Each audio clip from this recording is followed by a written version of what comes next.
Bonsoir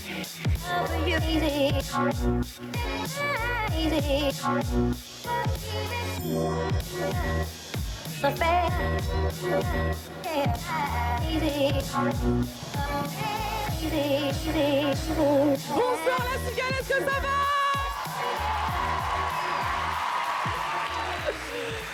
Bonsoir et bienvenue, merci pour l'attente. Merci d'être aussi nombreux ce soir parmi nous et merci au live de nous suivre. Et je crois que la caméra ne me regarde pas, mais merci au live de nous suivre. Je suis trop contente d'être parmi vous ce soir. Est-ce que vous savez pourquoi on est ici présent ce soir? Alors, on est quand même 830 personnes sur cette scène, j'allais dire, dans cette grande salle très très belle. Alors, c'est sûr que dans cette salle, il y en a au moins 26 qui ne savent pas du tout pourquoi ils sont là. Ou alors qui sont venus visiter la salle gratuitement. Alors, pour vous, je vous explique. Ce soir, nous allons assister à la finale du concours Eloquentia at HEC.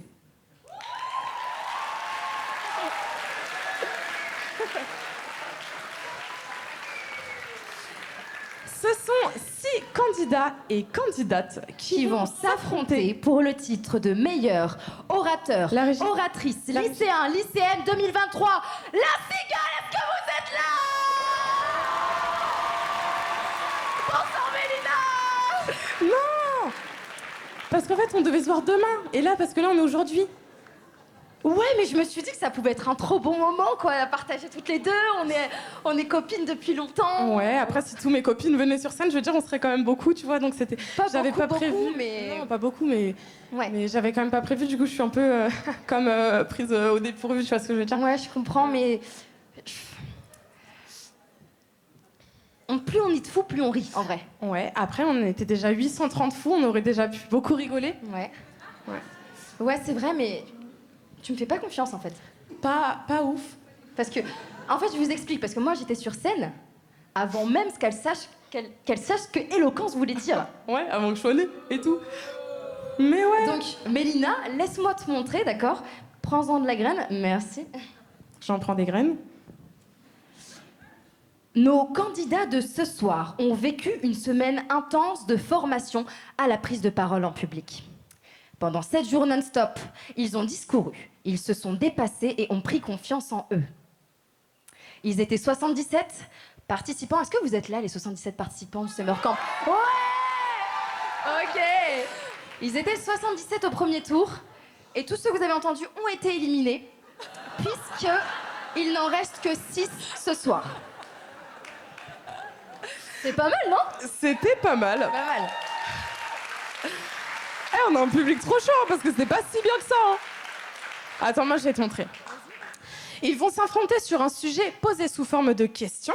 Ils ont eu 15 jours pour écrire leur discours sous toutes les formes de prise de parole possibles. Ils auront entre 6 et 8 minutes pour nous convaincre, nous persuader, nous faire rire, nous faire pleurer, nous faire réfléchir et parfois même changer d'avis. Cher public, nous déclarons officiellement ouverte la finale de la 5e édition d'Eloquentia at HEC.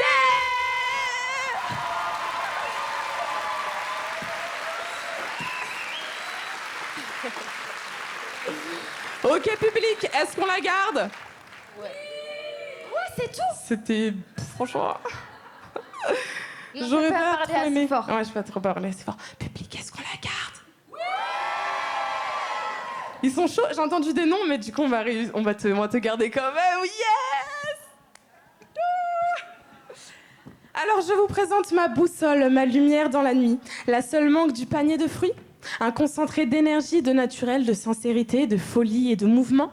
Elle est une excellente danseuse, prof de PS, formatrice, coach, comédienne, chorégraphe, tout ça. Et je vous souhaite à tous d'avoir une Sophia dans vos vies. Mais on a de la chance ce soir. Ouais. On a de la chance ce soir de l'avoir parmi nous en tant que MC. Merci d'applaudir Sophia Fataïcha. Quelle grâce! T'as oublié juste de dire que j'étais douce. Mais parce que c'est pas vraiment le cas. Je vous présente maintenant un être humain extraordinaire. Ouais, je suis essoufflée. Wouh! C'est la danse. Elle a une vingtaine d'années, pour encore 2 années. Elle est souriante, vivante, élancée, organisée, vive d'esprit. Elle a le sens de l'humour d'une élève de CM2. Mais elle est quand même unique en son genre, faut l'avouer. Elle est aussi formatrice, Eloquentia, coach, oratrice, présidente Eloquentia pendant 2 années à Nanterre. Nanterre, est-ce que vous êtes là? Ouais. Elle donne vie à tout ce qu'elle touche. C'est mon amie depuis tant d'années que j'ai arrêté de les compter. Un maximum de bruit, s'il vous plaît, pour notre maîtresse de cérémonie préférée, Mélina Kalou.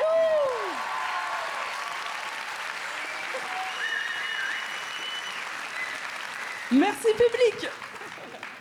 Bon, il est temps pour nous d'accueillir 2 personnalités qui, sans eux, on n'aurait pas vu le projet Eloquentia HEC naître. Ce projet, donc, c'est le fruit de Eloquentia et HEC, dans le but de former la jeunesse à la prise de parole en public et de leur donner confiance en eux. Nous sommes très heureux de les avoir parmi nous. L'un est le fondateur de l'association Eloquentia. Il a été l'auteur de l'ouvrage Porter sa voix et a co-réalisé le film À voix haute. L'autre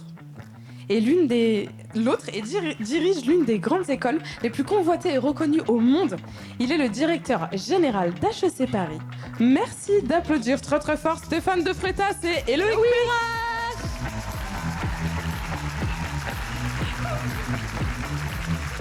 Merci. Bonsoir. Bon, ça nous fait extrêmement plaisir de voir autant de monde. On savait pas trop en fait quand on s'est lancé. Et donc reconnaître des visages qu'on a vus des lauréats, des anciens participants, les familles, les amis. Donc voilà, merci beaucoup de nous donner toute cette énergie. Et puis alors, c'est bien parti avec Mélina et Sophia. Eloquentia HEC, ça a commencé il y a 5 ans. Ça fait à peu près 12 ans, je sais qu'on a un concours d'éloquence qu'on a montré avec Bertrand Perrier. Alors Bertrand, on ne le présente plus, vous le connaissez tous. Et donc on a officié pendant pas mal d'années. Puis un jour, comme beaucoup d'entre vous, je pense, je suis allé voir à voix haute avec la famille. Alors j'ai rigolé, j'ai pleuré, j'ai été ému, j'ai été touché. Puis quand je suis sorti, je me suis dit, mais c'est pas possible. Il faut absolument qu'on fasse un truc comme ça. Donc je t'ai appelé. T'as répondu. Je lui ai dit, il faut qu'on se voit. Je crois que tu m'as dit demain. Et donc on s'est vu le lendemain matin. Non, tu m'as pas dit ce soir, tu m'as dit demain. Et on s'est vu le lendemain matin et on s'est dit il faut absolument qu'on lance ce programme pour les lycéens et on va y aller dans toute la France. Et c'est comme ça que c'est parti. Donc on sélectionne des étudiants un peu dans toute la France. Il y a 75 finalistes qui viennent sur le campus pendant 10 jours. Ils sont logés sur le campus, ils ont des cours, ils ont les quarts demi-finales, les finales, les demi-finales. Et pour la première fois, on fait la finale ici. Et moi, je suis estomaqué à chaque fois de leur niveau, de ce qu'ils font, de voir les destins changer grâce à ce programme. Il y a des étudiants qui font du stand-up aujourd'hui, des étudiants qui sont en prépa. Il y a des étudiants qui sont aussi dans des parcours absolument incroyables à l'université. Et donc, voilà, je pense que ça a beaucoup d'impact. Et on est ravis de contribuer à faire d'Eloquentia sans doute le plus grand concours d'éloquence au monde. Grâce à toi, merci. Stéphane. Merci beaucoup. On peut l'applaudir. Enfin,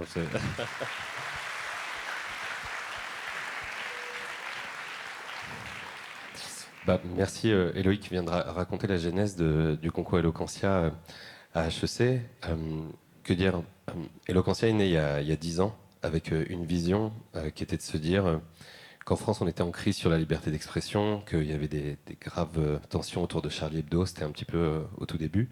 Et il y avait cette vision qui était de se dire ce pays est multiple, métissé, pluriel, et il est en crise du dialogue. Et quand Eloquentia naît à Saint-Denis, qu'on crée ce concours, c'était d'abord à destination des adultes, du public adulte.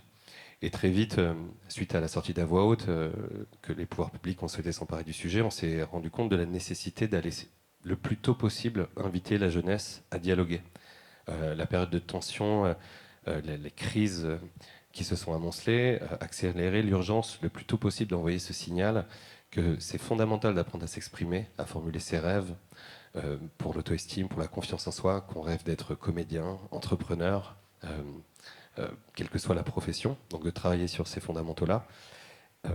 Et grâce à la rencontre avec Eloïc, qui est arrivé dans ces temps-là, j'aimerais remercier HEC, parce que souvent, quand la jeunesse, le programme est né dans les banlieues, mais maintenant il s'adresse vraiment à toute la jeunesse de toutes les France, d'avoir une institution qui met à disposition son campus. Et Loïc ne l'a pas précisé, mais désormais, chaque été, le campus HEC, le temps d'une semaine, peut-être 2 demain, puisqu'on peut vraiment en puissance et accueillir de plus en plus de jeunes, accueille des jeunes de tous les milieux. C'est important que ça ne s'adresse pas uniquement à la jeunesse des quartiers, mais aussi à des jeunes qui n'auraient jamais pu mettre les pieds à HEC. Et les histoires que racontait Loïc, elles sont exceptionnelles, puisque au bout de 5 ans, on commence à voir des... Tout à l'heure, j'étais avec un jeune qui a fait le campus HEC, qui est désormais en prépa, qui est déter, comme on dit, il veut rejoindre l'école.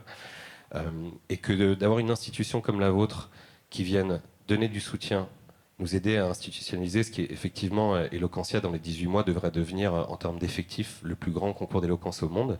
On est présent dans 30 villes, on se déploie en Afrique. Truc de dingue.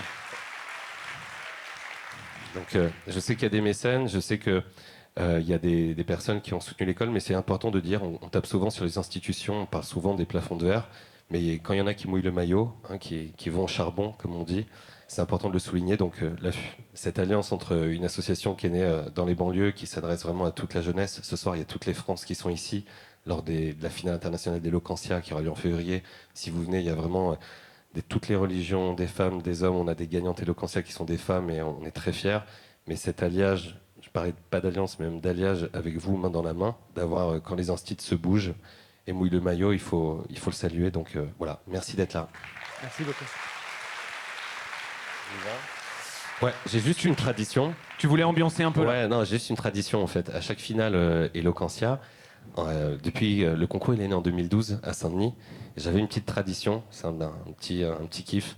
C'est juste pour mettre l'ambiance. Je vais vous demander, s'il vous plaît, de taper des mains tout doucement. Et en fait, vous allez faire une bruine d'applaudissements.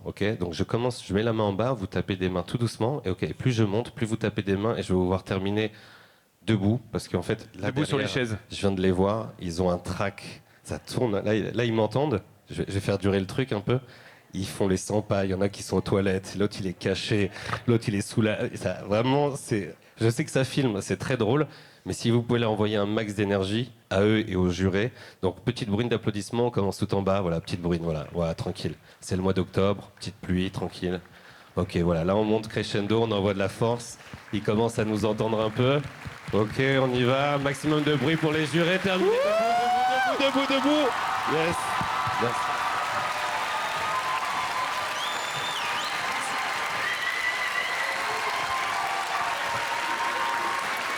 Waouh! Ouh! Ils sont super forts! Pourquoi vous n'êtes pas levés comme ça quand je suis arrivée? Ouais, et en fait, ils sont en train de nous voler notre boulot, quoi, parce que c'est nous qui devions faire ça. Ouais. Merci énormément à Eloïc et Stéphane qui ont fait un très beau bébé tous les deux. Ils sont Eloquentia à HEC, c'est magnifique, c'est magnifique. Avant de vous présenter les finalistes de ce soir, on va vous présenter le jury. Alors, notre première jurée a cofondé la... Pardon, c'était à toi? Ah bah oui, tu me voles la vedette. Non mais je reprends. Notre première jurée a cofondé la start-up Hello Charlie, qui fournit la première application d'orientation scolaire dédiée aux collégiens, lycéens, étudiants de France. Plus de 500 000 bénéficiaires, dont le quart issus de situations difficiles. Veuillez, s'il vous plaît, accueillir très chaleureusement Fatma Chouayeb.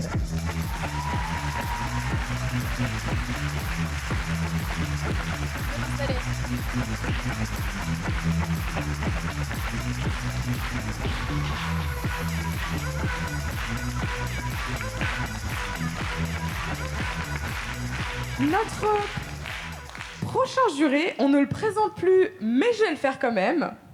Il est formateur éloquentien, on le voit sur les plateaux télé. Il est auteur de plusieurs livres sur la prise de parole. Ancien élève d'HEC où il enseigne aujourd'hui. Mesdames, messieurs, Bertrand Perrier! Wouh!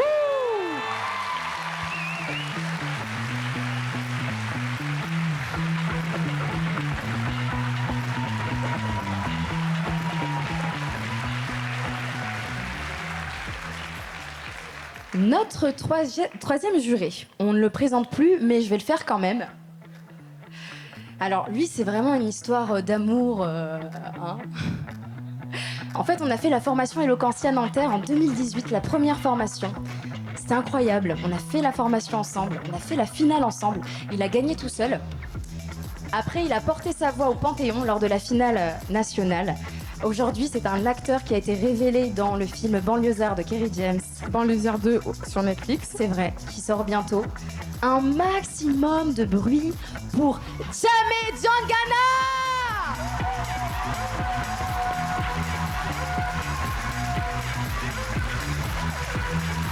Qui est beau.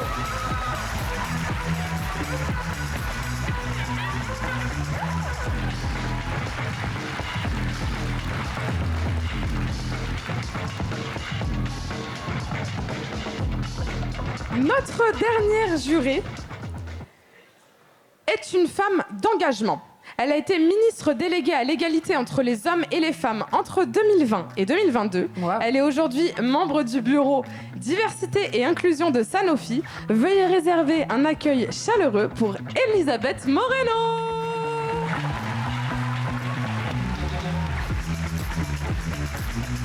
Merci d'être là ce soir.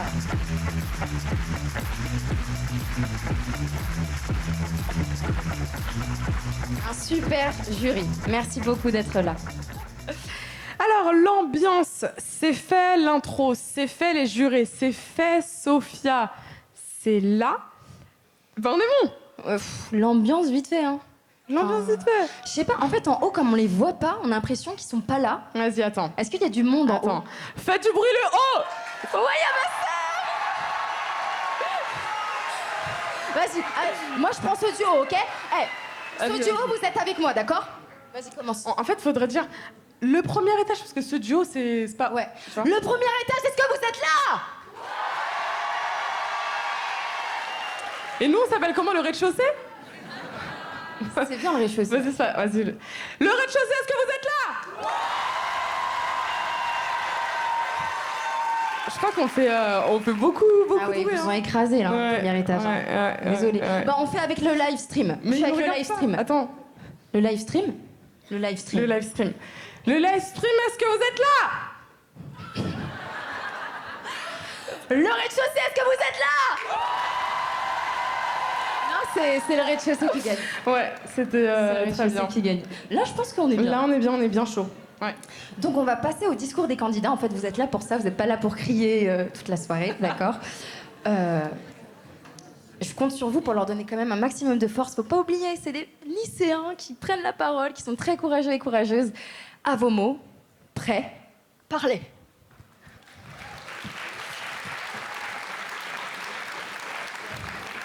Notre premier gladiateur des mots a 16 ans et il nous vient du lycée Épin à Vitry-sur-Seine.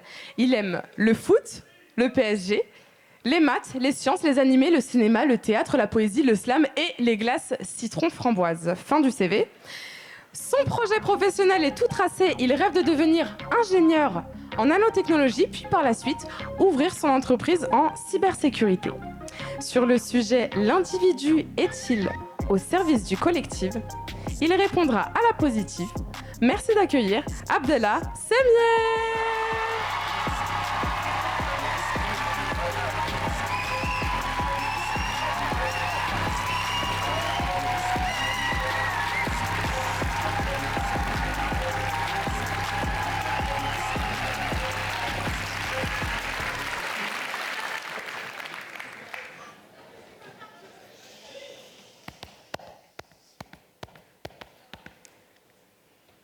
Je suis envahi et submergé par l'émotion. Ce sujet me tient tellement à cœur que je suis terrifié. J'ai pas peur de perdre. Être là ce soir est déjà une victoire. Moi, ce qui me fait peur, c'est de ne pas réussir à transmettre mon message. C'est peut-être aussi parce que je passe le premier, mais je m'écoute pas. Ce soir, ce que je vis, c'est bien plus qu'un concours d'éloquence. C'est un rendez-vous que j'attendais depuis très longtemps. Depuis que je suis tout petit, j'attends le moment où je pourrai rendre hommage à tous ceux qui m'ont aidé, tous ceux qui m'ont conseillé ou que j'ai croisé et qui m'ont offert un petit fragment d'eux-mêmes pour construire celui que je suis aujourd'hui. Cela m'amène naturellement au sujet que je dois défendre ce soir. L'individu est-il au service du collectif? Comment pourrais-je dire l'inverse? Comment pourrais-je dire que cela n'est pas vrai? Toute ma vie, Toute ma trajectoire en est la preuve. Que seriez-vous sans ces gens qui vous ont aidé sur votre chemin? Que serions-nous sans l'autre? Ce sujet va bien au-delà de ce concours. Devrions-nous servir nos intérêts personnels avant de contribuer au bien-être collectif? Dans le tissu économique, la croissance d'un pays dépend largement de sa capacité à servir le collectif. Pour preuve, une étude d'Harvard démontre que les entreprises qui encouragent l'implication individuelle dans des projets collectifs sont plus performantes sur le plan économique. Elles font plus d'argent. L'économie sociale et solidaire en est la preuve. L'ESS représente 14% de l'emploi. Ça veut dire qu'il y a 2,5 millions de personnes qui nourrissent leur famille grâce à ça. Ça représente aussi 10% du PIB. Contribuer au bien commun ne signifie pas sacrifier ses intérêts financiers et ne se résume pas à un simple acte de charité. Cette question doit aussi nous faire réfléchir à la place de chacun de nous dans la communauté. Chacun a une place et un rôle à jouer. L'harmonie entre les intérêts individuels et collectifs est cruciale pour créer une nation forte. Cicéron rappelait déjà que salus populi, suprema lex estos. Le bien-être du peuple doit être la loi suprême. Notre système de sécurité sociale en France repose sur ce principe de solidarité, où chacun bénéficie et contribue. Lorsque nous acceptons de nous engager à tendre la main, écouter ceux qui en ont besoin, embrasser ceux qui sont différents, nous ouvrons la porte à une solidarité sans égale. C'est dans cette acceptation que nous trouvons le véritable sens du mot humanité. Notre personnel soignant illustre parfaitement comment l'engagement individuel sert le bien commun. En 2020, chaque soir, nous étions tous fiers de les applaudir par la fenêtre. Est-ce que vous vous souvenez? Est-ce que vraiment, Charlotte, toi, tu as oublié? Aurais-tu pu défendre l'individualisme avec autant de conviction que tu t'apprêtes à le faire? Nous sommes très pudiques dans ma famille, mais ce soir, permettez-moi de rendre un hommage. Ce soir, j'aimerais rendre hommage à notre chère parente, Nadifa. Militaire française et humanitaire, nous l'avons malheureusement perdue lors de l'attentat du Niger. Elle est, et restera à mes yeux, le plus bel exemple de dévouement aux autres. Il est de notre devoir de nous rappeler que si nous sommes libres ici ce soir, c'est grâce à des hommes et des femmes qui ont fait le choix de se battre et de mourir pour qu'on le soit. Diriez-vous que toutes ces personnes étaient folles? Vous me répondrez peut-être que la collectivité est une folie. N'y a-t-il pas de folie enviable? Hein, Jassia? Charlotte me répondrait que non. Pour elle, la collectivité est inutile, mais moi je dis qu'il y a des inutilités absolument nécessaires. Kerry James écrit dans Le goût de vivre, on a le choix de bâtir des frontières plutôt que de bâtir des ponts. Ce soir, je vais faire partie de celles et ceux qui bâtissent des ponts. Le collectif sublime l'individu. Il est son miroir. L'individu, son reflet. Les deux sont complémentaires et se nourrissent. Ensemble, en partageant nos connaissances, nos visions, nos talents, nous pouvons aller au-delà de ce que nous pouvons faire seuls.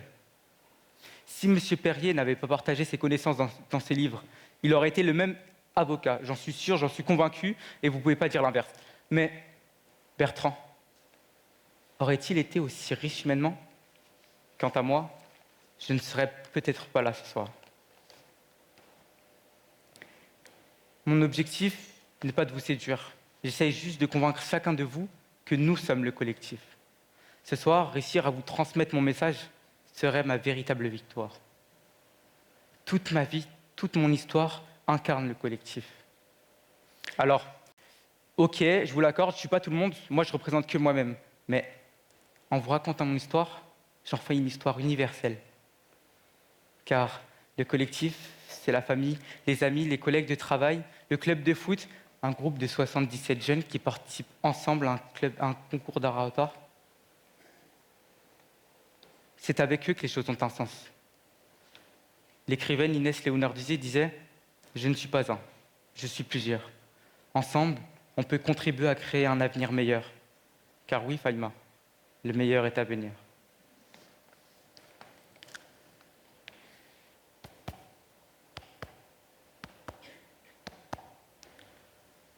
Bonsoir à tous. Ce soir, je suis face à vous comme un soldat. avec tout mon honneur, mon amour, et surtout avec ma joie.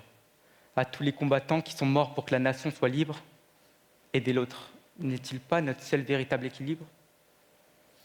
À vous qui, pendant la Covid, étiez applaudis à la fenêtre. À vous qui enseignez à nos petits nous la passion des sciences et des lettres. À vous qui distribuez des repas la main sur le cœur. À vous qui vous battez contre le feu pour protéger cet enfant en pleurs. À vous qui, jaunes de colère, allez dans la rue. À vous, pères et mères, qui donnez tout. Ma réussite n'est pas la mienne, mais la nôtre. Chaque travail mérite salaire, il est temps de récolter le vôtre. Alors, ce soir, ce texte, c'est à vous qu'il est dédié. Dans chaque jeu que vous entendez, dans chaque jeu que vous prononcez, il résonne toujours en nous. Ce moment n'est pas le mien, il est à nous. Et Charlotte, sache que même libre, on n'est jamais autant perdu que lorsqu'on croit qu'on se suffit.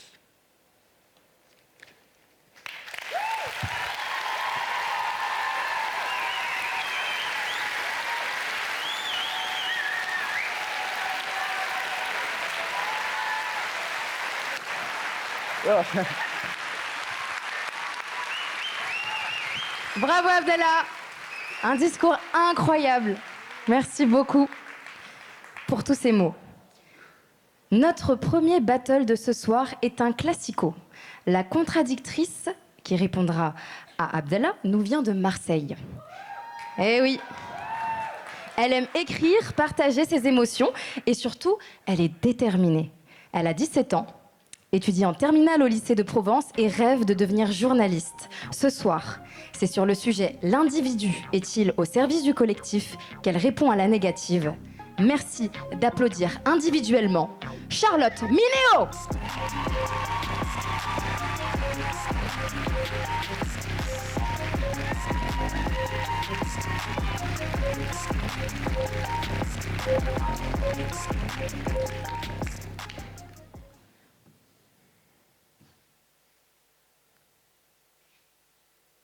Maman? Maman? Regarde-moi. Ta fille, à la cigale, seule, debout, je me sens mal. Avec tous ces mots qui me lancent, je n'en ressors que quelques lettres. Seule, debout, je suis dans un silence abyssal face à la foule qui emplit cette salle. La cigale. Une cigale? Mais quelle cigale? La cigale de La Fontaine, celle qui a chanté tout l'été. Quand l'hiver est arrivé, s'est tournée vers la fourmi. Je me demande si la fourmi a eu tort ou raison de refuser d'être soumise à la cigale. Est-ce que moi, je dois être cette fourmi au service de la cigale? Entre autres, est-ce que l'individu est au service du collectif? Maman, tu sais, l'individu est indivisible. Si je suis indivisible, est-ce que le fait de me mettre au service du collectif reviendrait à me nier moi-même? Suis-je obligée d'être au service du collectif? Puis-je refuser? Que se passe-t-il si je refuse? Maman, si je ne peux être divisée, pourquoi mon cœur, lui, l'a été tant de fois? Et mon âme, elle, peut-elle conserver son individualité au sein de cette société qui se veut unifiée? Je veux que mon âme s'exprime, bien que pour être entendue aujourd'hui, le s'exprime. Car oui, aux yeux de la société, je ne suis qu'un individu de sexe féminin. Prononcer ces mots suffit à me dépouiller de mon identité, de mon humanité. Je me dégoûte moi-même en réalité. Ces mots ne font que me réduire à ma fonction première d'individu. Un simple atome indivisible. Donc, je ne suis qu'un atome qui ne vaut rien. Maman, je suis plus que ça. Et vous, ne pensez-vous pas perdre votre individualité pour fusionner dans la collectivité? Oui, vous, avec la chemise blanche. Vous, avec le foulard Hermès. Et vous, en jean basket. Quelle est votre quête? Suivre ce troupeau de bêtes ou rester qui vous êtes? Quand je pense à Socrate, cette phrase qui m'a marquée. Cnotis et Automne, connais-toi toi-même, disait-il avec fierté, c'est sur le fronton de Delphes qu'il a gravé la vérité. Et après ça, la société veut que nous soyons là, en station, à son service. Maman, je suis perdue. Est-ce que j'ai le droit d'être moi-même? Car manifestement, je dois me soumettre au groupe. Ce soir, moi, l'individu, dois-je forcément me conformer à des dictates pour gagner? Être au service, au sens premier, c'est être esclave. Si je suis au service, je suis donc esclave de la société. Bon, je ne dis pas que je veux vivre en marge de celle-ci. Attention, l'individu et le collectif n'ont pas forcément divorcé. Pas comme toi, maman. Mais l'individu doit être libre de contribuer ou non au collectif, de son plein gré. Car suivre la société, ce n'est pas notre destinée. Quoique, lorsque vous êtes potentiellement au service du collectif, en agissant et en étant solidaire, c'est lorsque vous payez vos impôts. Sauf quand ils sont détournés, hein? Alors certes, nous sommes en République, mais capitalistes sur les bords. Et plus à tribord qu'à bâbord. Alors là, vous agissez, soumis, tête baissée, chéquier ouvert. Vous ne faites que payer, repayer. Ouh. Et là, on ne vous demande pas votre avis. Enfin oui, une fois tous les 5 ans. Vous n'êtes pas libre en étant au service du collectif. La dernière fois que je me suis mise au service de ce dernier, c'était pendant le confinement. J'en ai un goût amer en bouche. Pendant de longs jours, enfermée chez moi, les mêmes murs, les mêmes gens, la même bouffe et les mêmes chiffres sur BFM. Et en un claquement de doigts, le collectif a vite oublié ma liberté. Vive le collectif, tous ensemble, mais chacun chez soi, ouais. L'individu prime sur le collectif. Et certains l'oublient beaucoup trop souvent, je crois. Alors, si vous jubilez devant le mot collectif, mais vous êtes né à la mauvaise époque. Retournons à l'ancien régime, les classes sociales pour mieux vivre ensemble. Et pourquoi pas revenir à celle des stoïciens, disant « supporte et abstiens-toi ». J'en déduis donc que vous êtes tous stoïques. C'est beau, on dirait presque une vertu dit comme ça. Pourtant, j'ai l'impression d'être incomprise. Saisissez ces 4 mots. L'enfer, c'est les autres. C'est donc vous, en quelque sorte. Mais cela ne vous suffit pas à comprendre que l'effet de groupe peut rapidement devenir ridicule. Nous sommes unis par la similitude. Ce qui compte d'abord, c'est nous-mêmes. En réalité, nous agissons dans notre propre intérêt, c'est un fait. Nous pensons peut-être œuvrer au bénéfice du collectif, ce qui est tout à fait louable. Mais notre instinct primitif nous rattrape toujours. C'est pas grave, je vous rassure, même au tennis, on rate un service. Alors, ma maman, à moi, me disait toujours que le mieux est l'ennemi du bien. Alors, n'oubliez pas que le collectif, c'est pas uniquement une belle équipe de foot. Le collectif, c'est aussi les sectes, les clans, la mafia, le fanatisme religieux. Ça calme. Alors, vous pensez être au service du collectif? Regardez, en pleine pandémie, vous ne pensez qu'à faire des stocks de PQ comme si c'était votre seul pécule. Vous vous battez pour quelques gouttes de gasoil, c'est l'essence même de l'égoïsme. Ou alors, vous glissez délicatement un nom dans l'enveloppe bleue en vous demandant quel candidat me conviendrait le mieux. Mieux, en plein génocide, on sait que certains n'ont pas hésité à dénoncer le voisin qui portait une kippa à l'allemand aux yeux bleus. Moi, je cherche encore où est le collectif. Perdu, là-bas peut-être. Alors, oui, seul je vais plus vite et ensemble on va plus loin. Mais quand je vois qu'en groupe l'homme est un loup pour l'homme, je me dis que ce serait le comble d'être dévoré. Parfois, je m'interroge sur l'homme. Agit-il par égoïsme, pour être l'égérie d'un mouvement, ou le fait-il par altruisme conscient? Maman, finalement, je me dis qu'être soi n'est qu'une folie, une utopie. Mais comme nous vivons dans une folle dystopie, c'est peut-être la solution. À la question « l'individu est-il au service du collectif ?» je réponds non. Mais je réponds d'abord que personne ne doit être au service de personne. J'aimerais vraiment réussir à être moi-même pour être capable de contribuer au collectif. Voilà, c'est bon. J'ai lâché tous mes mots, je n'ai plus ce mal de tête. Maman, écoute. Tu sais, ta fille peut perdre face à la collectivité, qui peut tout lui prendre. Mais crois-moi, qu'elle gagne à être elle-même. Alors, moi, la Charlotte d'il y a 10 ans, sache qu'un jour, tu deviendras toi-même. Merci.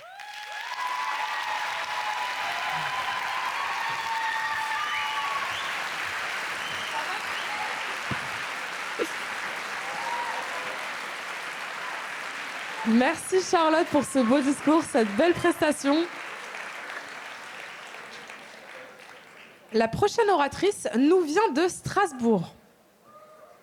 Elle a 18 ans, elle est en prépa lettres au lycée Fustel de Coulanges. Je vous sens un peu agitée là, non un peu? Parce que je parle quand même. Alors je disais, elle a 18 ans et elle est en prépa lettres au lycée Fustel de Coulanges. Son rêve le plus fou, c'est de jouer à la comédie française Mademoiselle Julie. Sur le sujet « Faut-il envier les fous ?», elle répondra à la positive. Un maximum de bruit pour Emma Wurst-Révaux.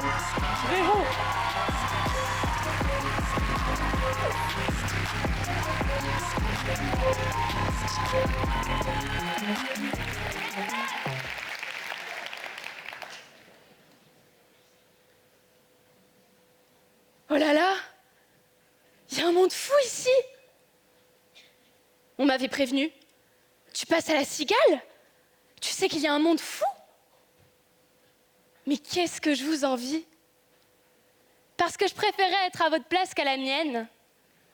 Là, dans la pénombre, je laisserai libre cours à mon grain de folie. Et si vous voulez quitter la salle, vous êtes libre. Vous êtes un monde fou, mais vous êtes libre. Qu'est-ce que je vous envie? Ceux de devant, comme ceux du fond. Parce qu'au fond, les fous sont les seuls êtres libres. Alors faut-il envier les fous? Je dis oui.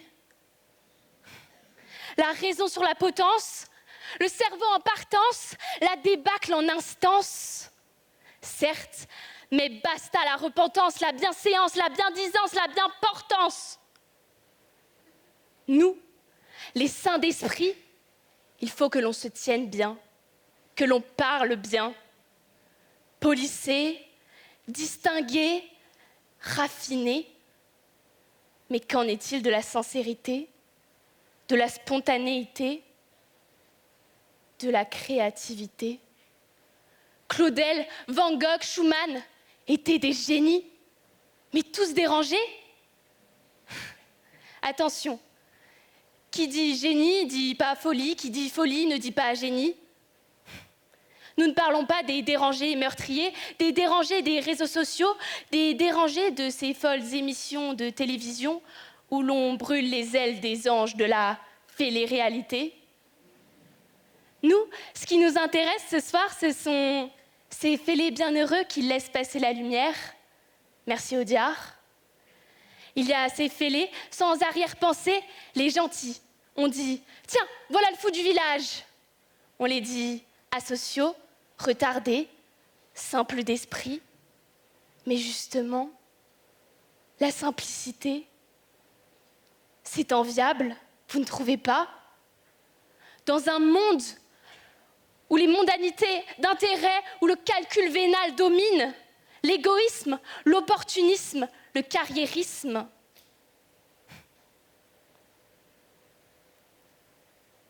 Je les envie tellement. Je les envie tellement d'être sans limite que j'ai moi-même essayé. Un beau jour, j'ai pris mon sac à dos et j'ai marché jusqu'à l'aérodrome le plus proche, 35 km à pied. Un sac en toile et des bretelles. Une carlingue. On monte, on décolle, on s'approche des étoiles, il faut que je les touche. J'ai sauté de l'avion en plein vol. La chute libre, l'ivresse du grand haut et du grand saut. Une folie.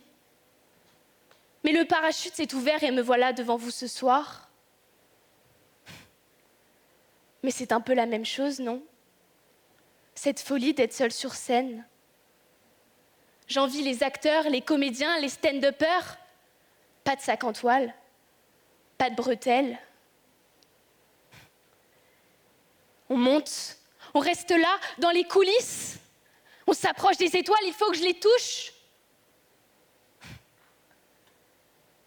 Une folie, sans parachute. j'ai réalisé à ce moment-là qu'être fou, c'est de savoir lutter contre la gravité. Et puis, il y a ces fous que la société déclare. Alors on les place, on les enferme, on les surveille, on les drogue, on les came sous camisole, on les isole, on les torgnole. Au Moyen-Âge, on les immole. Des sorcières, des folles. Mais de quoi les accusait-on au juste? D'être libres. Je les envie car elles ont su s'émanciper de la norme morale. Elles n'ont rien abdiqué de leur liberté. Elles sont pour moi l'exemple de la détermination dans un monde qui méprise les femmes libres. Alors, je fais mien ce proverbe chinois. L'arbre tordu vit sa vie, l'arbre droit finit en planche. Oui, j'aime et j'envie ces fous qui, comme des arbres tordus, vivront leur vie dans la joie, la liberté, la dignité et l'honneur. N'étant attendus nulle part, ils iront à leur guise de folie douce en folie passagère, de folie furieuse en folie des grandeurs. Insouciants, quitte à se retrouver fort dépourvus quand la bise sera venue. Vous me suivez, public de la cigale? D'ailleurs, sous la royauté, certains de ces insouciants connaissaient une ascension fulgurante. On les appelait bouffons du roi. S'ils faisaient bien rire le monarque, il gagnait sa confiance. Un bouffon performant pouvait tout dire à son patron, qu'il était injuste, autoritaire, absent, que le peuple était pauvre, qu'il mourait dans les rues, que la guerre était longue, que les caisses étaient vides. Le moindre ministre, s'il l'ouvrait, laissait sa tête sur le billot. Mais le bouffon, tout lui était permis s'il était drôle. Triboulet sous Louis XII, l'Angélie sous Louis XIII, Coluche sous Mitterrand. Le peuple entier enviait le fou du roi. Il disait tout haut ce que les gens pensaient tout bas. Et si nous étions tous un peu plus fous les uns que les autres, peut-être qu'on saurait se faire entendre des princes qui nous gouvernent. Chiche, on essaie? Réunissons-nous dans une folie des grands cœurs. Partons divertir les puissants. Disons-leur ce qu'espère le peuple et changeons le monde par une folie agissante. Aux armes, mon armée de bouffons, c'est la guerre. Fantassins et cavaliers trépassent. Le roi bouge ses pions, méprise la populace, qui vit dans des cases de fortune, blanches ou noires. Le seigneur est reclus dans sa tour d'ivoire. Arrive le bouffon, le fou, le joyeux sire, qui chuchote au prince qui se gondole de rire. Et le fou prend le roi d'une main diplomate et au peuple assemblé s'exclame: échec et mat.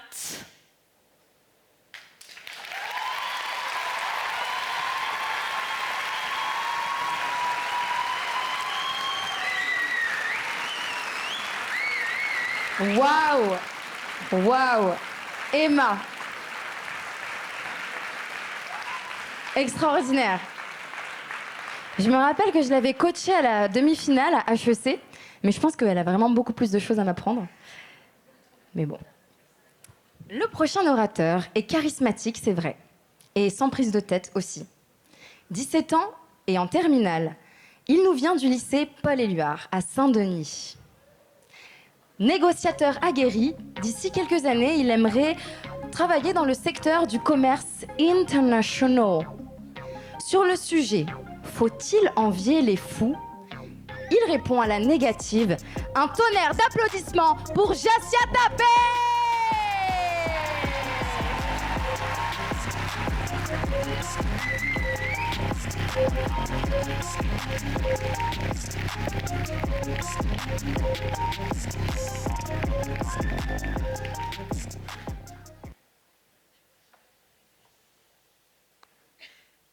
Quand je l'ai vu, j'ai compris.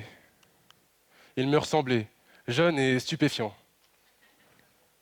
Ce qui nous distinguait, nos réalités. C'était au carrefour de nos vies, à Saint-Denis, 10 heures. Abordant conquête de mon avenir, cahier emballé en main, en vrai, trop relou.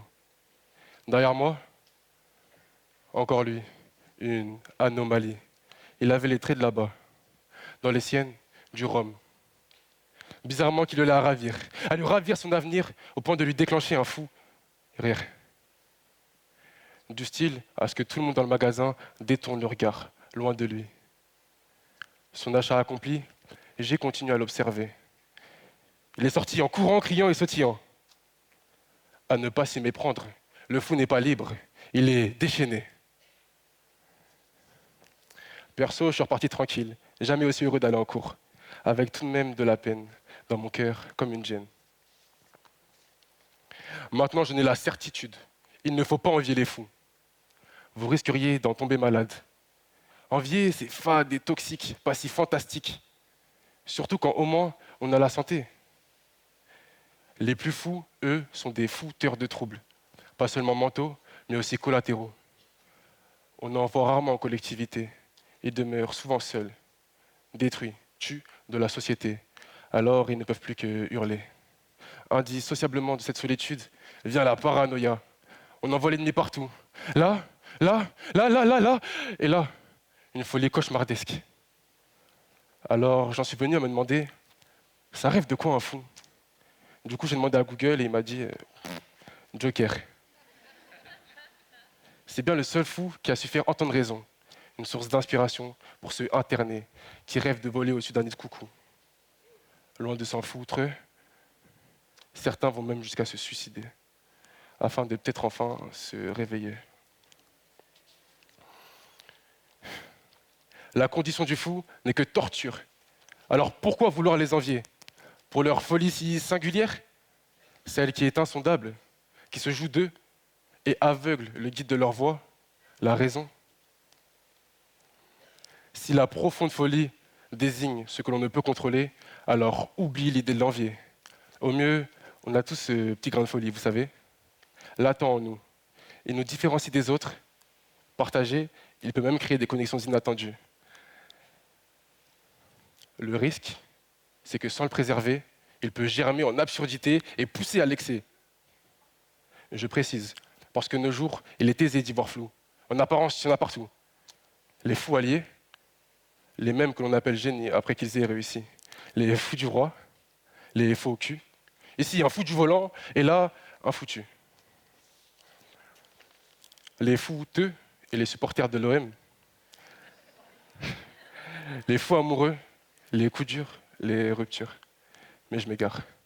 On a aussi les éternels rêveurs, les menteurs, les imposteurs, les quelques policiers, les accros, les alcoolos, les barjots, les chelous, les chétous, les shootés, ceux de la chapelle, et puis ceux des States dans les rues, en parade pour un casting de The Walking Dead. Tout un tas de dégénérés créés par une folle envie de sombrer. Ils génèrent une terre aidée par leurs congénères qui sera léguée aux générations futures. Une terre empoisonnée par le même symptôme, une envie déraisonnable, laissant place à un monde de dingue, dans lequel on est tous à la fois le fou de quelqu'un d'autre et les fous que l'on craignait hier.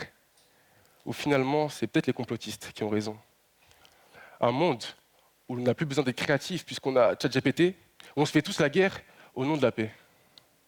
Un monde dans lequel il y a des manifs pour revendiquer le fou droit de s'identifier comme un chien, afin d'être libre, d'être soumis à un autre humain. Où la seule glace que l'on conserve au frais se trouve dans nos congélateurs, pendant que les politiciens nagent en plein délire hypocrite. Ce monde où l'on appauvrit la terre qui nous enracine. C'est peut-être pour ça que la tête vers les étoiles, on va fuser vers l'espace. D'ailleurs, c'est bien la seule folie à laquelle j'aspire, la folie des grandeurs. Tout en bas reste cette alien né sur Terre, captivé devant son miroir. Il est comme étranger à son propre reflet, bipolaire entre sa mère patrie et sa dame nation. Au milieu de tout ça, il a grandi la tête dans les nuages, dans les mangas ou sur son téléphone.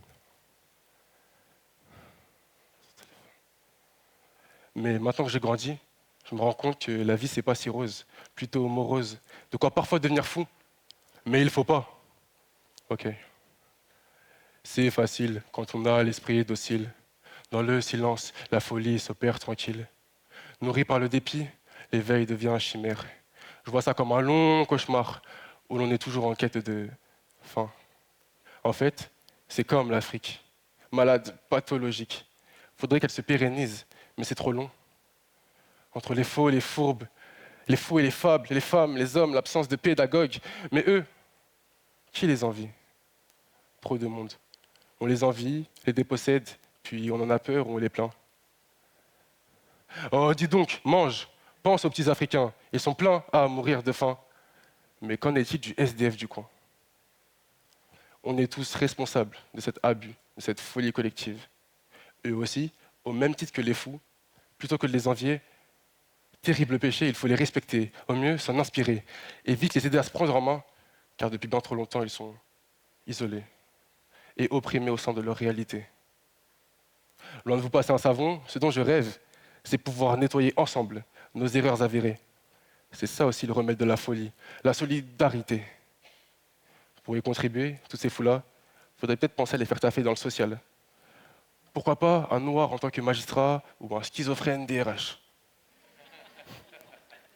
N'empêche, ils sont déjà phénoménaux. Mais en vrai, pas besoin d'être fou pour sauter en parachute. Pas besoin d'être fou pour me tenir ce soir en face de vous. Pas besoin d'être fou pour oser. Oser parler, oser rêver, oser faire un moonwalk sur scène. Oser arrêter de tourner en rond, se démarquer, créer. Oser fuir, oser rire, oser vivre, oser aimer, au risque d'en devenir fou. Oser, c'est avant tout avoir le choix.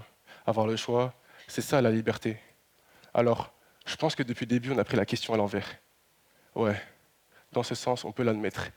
Les fous devraient nous envier d'avoir conscience de nos choix et de nos responsabilités. Merci.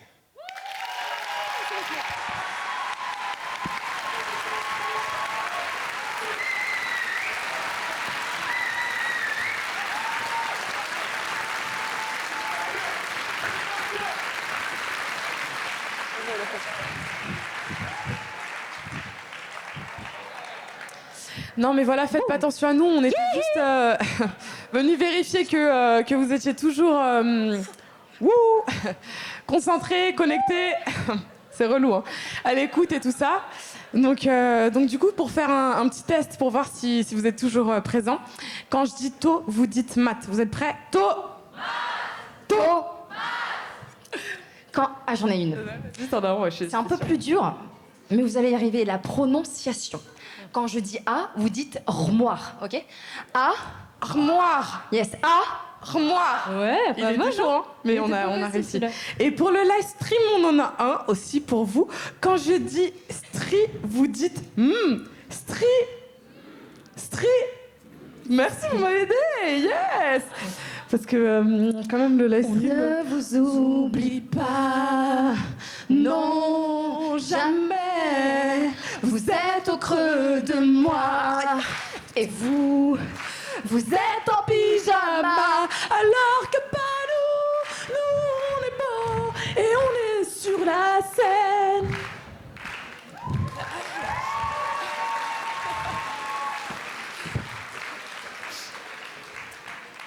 Avec votre concentration, nous reprenons. Alors, la 5e candidate. Du haut de ses 15 ans, la prochaine oratrice est la Benjamine du groupe. Un vrai petit rayon de soleil. Elle apporte de la bonne humeur et du smile.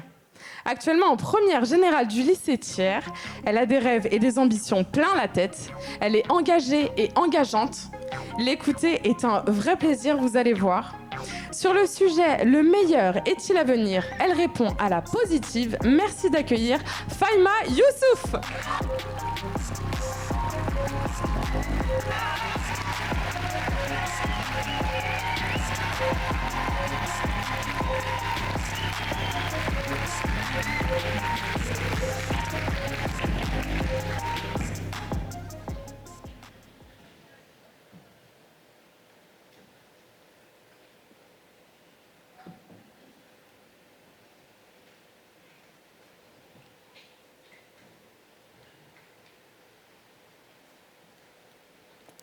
L'enfance, l'adolescence, adulte, vieillesse.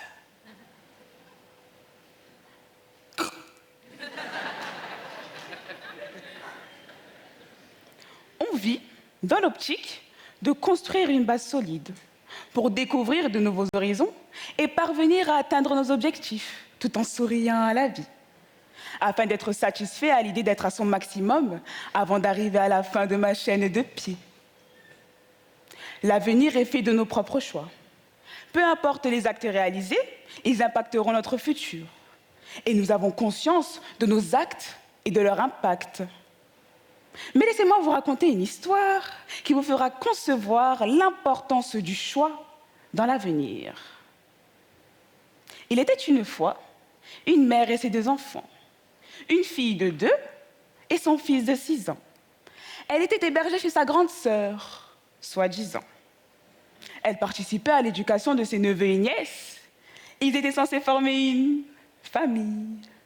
Mais au contraire, ses neveux et nièces étaient irrespectueux, insolents, les harceleurs de ses propres enfants, et impossible de s'appuyer sur leurs parents et jouer les malvoyants. Pas le droit d'ouvrir le frigo, pas le droit à la télécommande, pas le droit à la télé, pas le droit de jouer, pas le droit de s'amuser, pas le droit de parler. Je pourrais continuer, mais le temps est compté. Mais vous savez, une seule situation fit comprendre à cette mère que l'avenir de ses enfants était en jeu. Un jour, dans l'ascenseur, son fils de 6 ans lui dit droit dans les yeux: « Vas-y, toi, c'est ta famille. C'est pas là-bas chez moi. » Ces paroles sont sorties de la bouche d'un enfant de 6 ans qui, normalement, est censé nous raconter la façon dont il a glissé dans son toboggan. Le lendemain, elle prit ses clics et ses claques et s'en alla seule dans les rues de Paris sans nulle part où aller. Elle savait que ça allait être compliqué d'être à nouveau logée et elle savait dans quel pétrin elle se mettait. Mais savez-vous pourquoi cette mère a fait le bon choix ce soir-là? Parce que c'est sa fille racontant son histoire qu'elle voit devant vous ce soir. Nous sommes donc les responsables de l'atmosphère qui se présentera demain. Et quand je dis responsable, je ne parle pas de coupable, mais capable d'assumer et de faire les bons choix qui nous conduiront vers un meilleur avenir. Mais certains vous diront que le meilleur n'est pas à venir, que le meilleur est passé. Pourtant, avant d'être passé, il a bien dû arriver. Le meilleur est toujours à venir. On vous dira aussi qu'il faut vivre l'instant présent et ne pas se préoccuper du futur. Cependant, l'instant présent, ces rires aux éclats sous ce soleil couchant ne sont que le commencement d'un futur attachement. Et puis de l'amour en ressortira et on se mariera et notre enfant grandira et on finira grand-mère. Mais la question est la suivante. Y a-t-il une vision unique du meilleur ? On y répondra négativement, puisqu'on n'a pas la même vision du bonheur, du malheur, et peut-être même des couleurs. Peut-être que vous voyez marron cette jupe et que lui la voit jaune et elle la voit violette. On ne peut donc pas définir ce terme de meilleur. Néanmoins, essayons de trouver des similitudes au cœur de nos différentes perspectives. Quel mot associe-t-on au meilleur?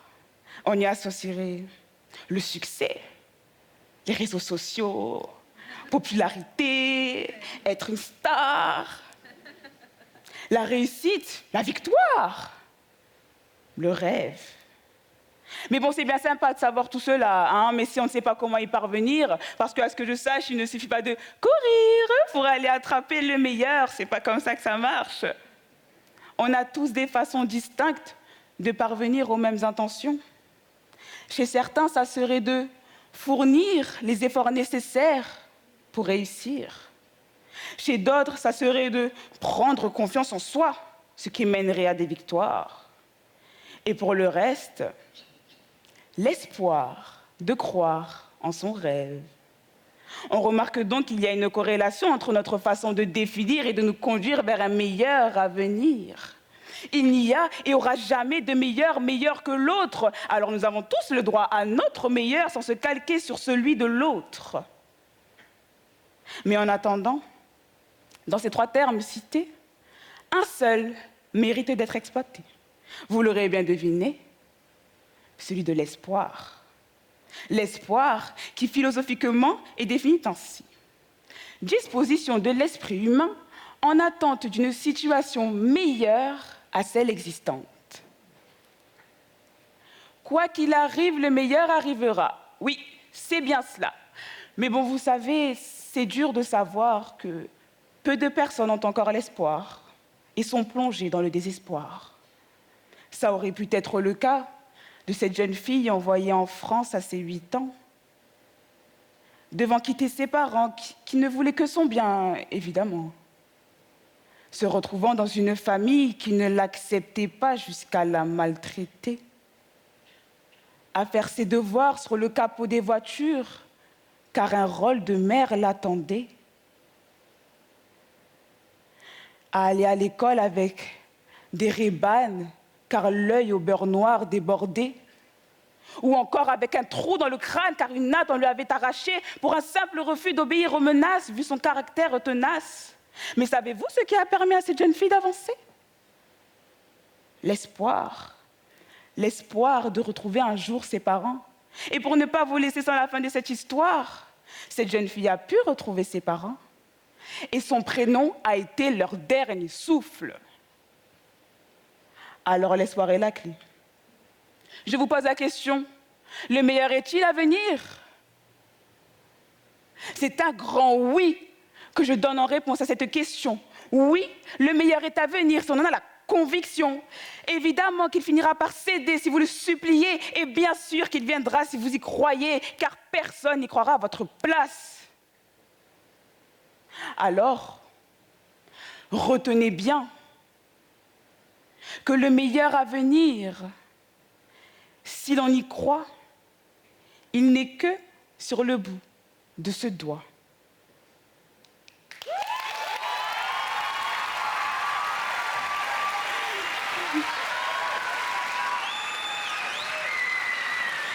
Merci beaucoup, Faïma. Quel charisme. Qu'est-ce qu'elle est belle. Elle a une aura quand elle parle. C'est facile, elle est née comme ça. Incroyable. Merci beaucoup, Faïma. C'était bien quand elle a fait crrr. C'était bien, on s'y attendait pas. Il y a plein de surprises. Faïma, je me souviens, lors du Summer Camp cet été, à chaque fois qu'elle passait les tours, à chaque fois elle était surprise, elle faisait une tête comme ça. À chaque fois elle passait, aujourd'hui elle est là. Un maximum d'applaudissements.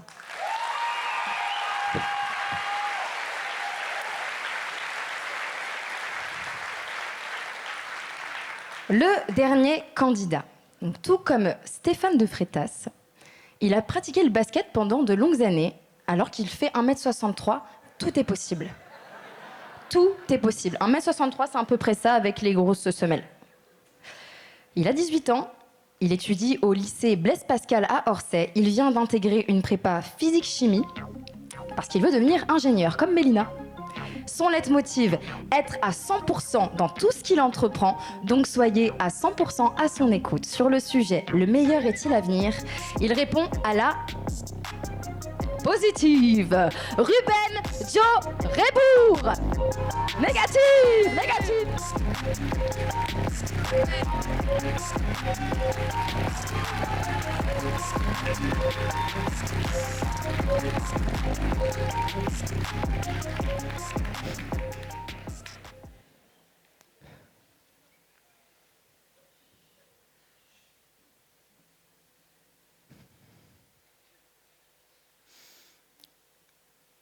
Judith. Qu'est-ce qu'elle était belle. Alors c'était pas Paul Gare, hein, mais quand elle passait, je m'imaginais que c'était madame, que j'étais son roi, ou même son cavalier servant. En vrai, peu importe, je crois que j'étais juste fou amoureux d'elle. Mais bon, en vrai, je suis resté là, assis comme un pion. Quel échec. Alors qu'elle est rentrée dans ma vie comme un camion dans une grand-mère.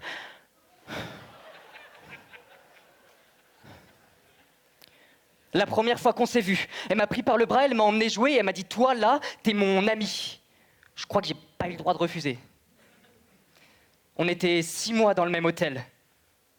Je me rappelle, c'était le matin de mes 7 ans. Ma maman, elle m'avait emmené là-bas. Elle m'a dit « Tu vas voir, c'est génial. Hein. Ça s'appelle Hospital pour leur hospitalité. » Puis ce reste, c'était génial. Le matin, j'avais pas à me lever. Le petit-déj, il arrivait à moi sur un plateau. Quand j'avais besoin de me déplacer, mon lit, il avait des roulettes. Ma chaise, elle avait des roulettes. Les roulettes, ça fait des roulettes. Judith, c'était peut-être pas la plus belle. Mais je m'en fichais parce qu'elle avait la plus belle des qualités. Elle était douée pour être heureuse.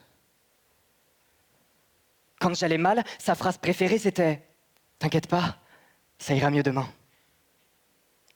Mais est-ce que vraiment, ça ira mieux demain? Est-ce que vraiment le meilleur est à venir? En vrai, je vois pas comment on peut faire pire. Hein. Mais je sais pas en fait. Je pense que tous ces problèmes, c'est de la faute des nantis. Oui, c'est sûr, c'est de la faute des nantis. Eux qui n'entendent pas que la Terre crie, que leurs critères sont qu'utopie. Parce que là où l'argent passe, la vérité se tait. Parce qu'à force de croire que vos désirs sont désordre, vos désirs font désordre. Alors oui, c'est de votre faute, les nantis. Je vous le dis, c'est de votre faute. C'est de votre faute. Mais en soi, je me rassure parce que je me dis que c'est pas grave, vous avez touché le fond. Vous pouvez pas aller plus bas, c'est fait, on va s'y habituer. Ça devrait aller en vrai, mais non. Non, non, non. Quand on vous tend l'échelle pour monter, vous en faites une pelle et vous continuez à creuser. Après, c'est si facile de vous blâmer, en fait. Alors que moi, le premier, j'achète un nouveau téléphone tous les ans parce que tout le monde le fait, ça doit être normal. Moi, le premier, je consomme par envie et non par besoin. Moi, le premier, je suis avare d'amour, mais bavard d'insultes. Moi, le premier, je m'attribue tous les mérites de mes discours en oubliant de dire qu'on m'a aidé. Que je me suis pas fait tout seul. Merci maman. Et qu'il y a encore beaucoup à faire. Alors moi, le premier, j'ai creusé ma propre tombe et je suis bien bête de vous accuser. Au fond, je crois qu'on veut juste le meilleur. Oui, c'est ça, le meilleur. Pour soi, pour sa famille, ses amis, mener une vie bien rangée, être dans des cases, être bon. Et on se dit que le monde y suivra. Mais attendez, des gens bons, simples, purs, innocents. Vladipak, c'est là la définition d'un gosse, d'un mioche, d'un enfant, d'un môme. Vous l'appelez comme vous voulez, mais je crois qu'elle est là, notre solution. Avoir une âme d'enfant. Parce que celui qui est né de la dernière pluie, il connaît pas encore la tempête. L'enfant, il savait pas que c'était pas possible, alors il l'a fait. Et si c'est en faisant n'importe quoi qu'on devient n'importe qui, je vous le propose, venez ici ce soir, on devient tous des gosses. Venez, on essaie. J'en connais 4 qui ont essayé. Leur nom, c'était Zakaria Baker, Ismail Baker, Aed Baker, Mohamed Baker, 4 frères. Des noms qui représentent à eux seuls l'espoir d'un monde où la guerre n'est plus. Où de la guerre n'est plume et non violence. Un monde où les balles ne tuent plus, mais animent les parties de foot.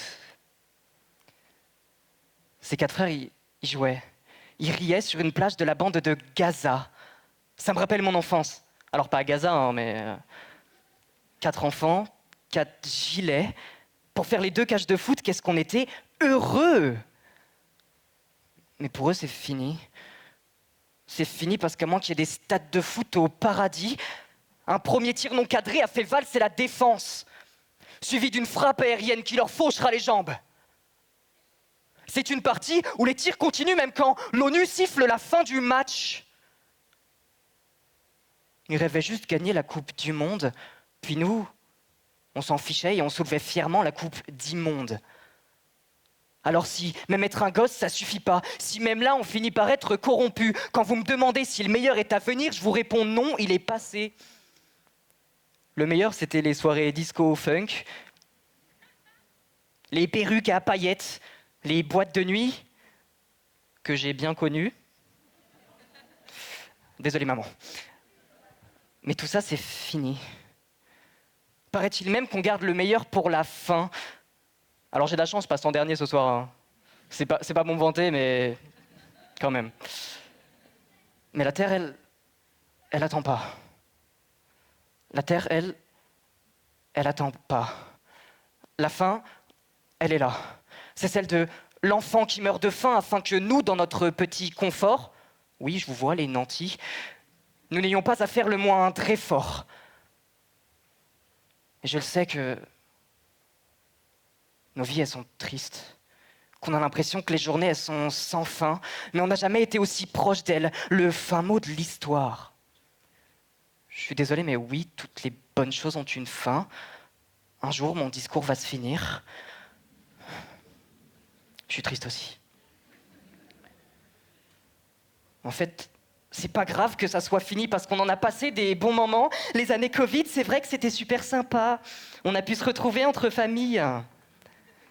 En fait, je crois que j'en peux plus, je crois que je pète un câble. Comme un chasseur sachant chasser, je ne sors jamais sans mes chaînes. Elles me pèsent, elles m'oppressent, elles sont lourdes.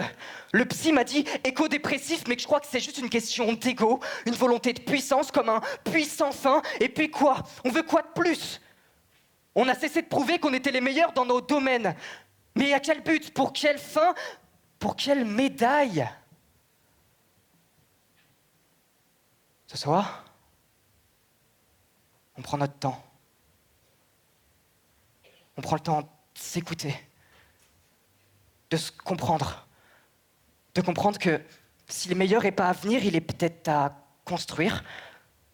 De comprendre que si le monde brûle, c'est parce que nos cœurs sont éteints. Et que si la vie est morose, c'est qu'on oublie de dire les mots bleus, ceux qui se disent avec les yeux. Mais ces mots, j'ai pas pu les dire à Judith. Judith, elle était là pour moi quand j'avais des peines de cœur, mais il lui a suffi d'une dernière, une seule panne de cœur pour que, comme un dernier au revoir, un dernier adieu de son sourire radieux, un dernier mensonge, elle me dise « T'inquiète pas, ça ira mieux demain ».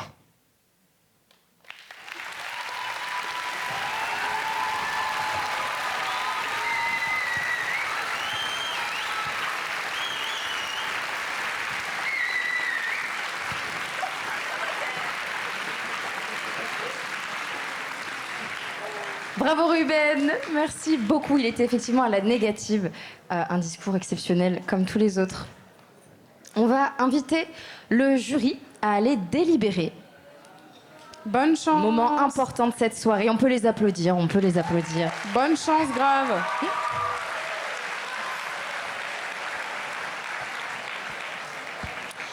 Et nous, en attendant, je propose que en live stream, vous mettiez des commentaires sur ce que vous avez ressenti de ces discours et nous, ensemble, on va se passer le micro un par un et on va donner un peu nos ressentis intimes de cette soirée. Non, Sophia, pas du tout, Sophia, parce qu'en fait, ça serait beaucoup trop long.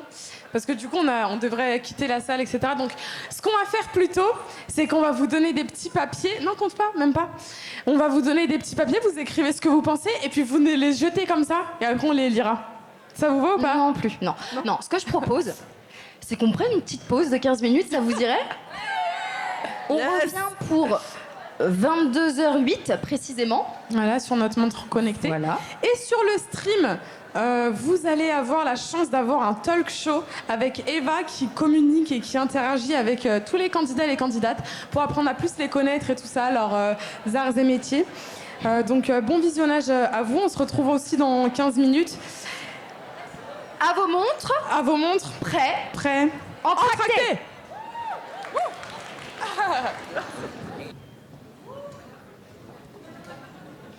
Ça marche pas. Ça marche pas. Faut aller plus loin. Faut le faire en sautant. Oh, c'est pas mal. C'est pas mal. Ça, on nous l'a appris en fait à l'école de MC. C'est une école très très connue à Paris. Et on nous apprend aussi qu'il n'y a pas de mauvais public, il n'y a que des mauvaises MC. Du coup, ce soir, on est bien, non? Ouais. Eh ben, est-ce que vous êtes prêts à repartir là tous ensemble? On a une bonne énergie, une bonne écoute. Yeah. Live stream, vous êtes toujours là? Ok. Merci les glattantes. Et bah du coup, on va pouvoir passer à la suite. Mais avant de passer à la suite, on va accueillir 3 personnalités clés de ce projet d'envergure. La première va bientôt fêter sa première année à la tête d'Eloquentia. Elle est directrice générale de l'association. Merci d'accueillir Alicia Izard.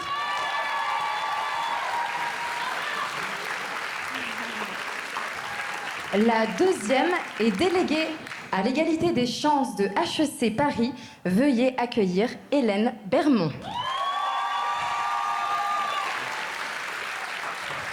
Et la dernière est déléguée à la... Allez Mélina, recommence. Tu sais, à l'école, on avait dit, on ne stresse pas, on fait les épaules. Vas-y. Ok. La dernière est déléguée générale à la Fondation HEC Paris. Merci d'accueillir Delphine Colson.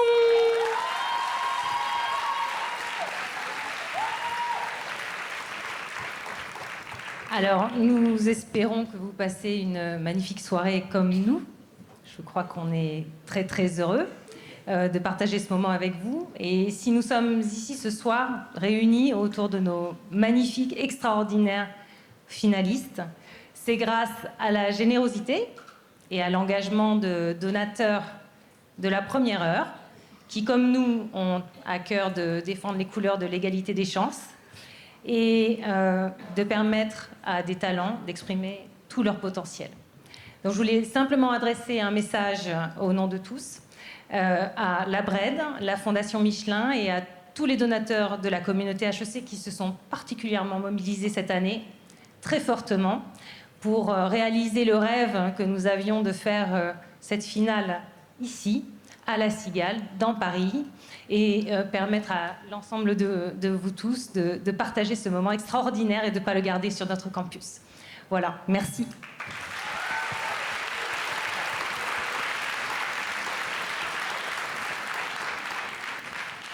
Merci à tous d'être avec nous ce soir. Alors, vous l'aurez compris, Eloquentia at HEC, c'est une rencontre inattendue entre 2 hommes, 3 hommes, on ne sait pas trop, mais en tout cas, une rencontre qui a fait des petits. Une histoire d'amour qui continue de grandir et qui s'écrit aujourd'hui en collectif. Et un collectif que j'aimerais remercier ce soir. Et donc, je vais le faire avec des duos, puisque aujourd'hui, on fête nos noces de bois ensemble avec HEC. Alors, à l'organisation du concours, Hélène Bermond et Ilyas Lemadjeb, notre manager des concours.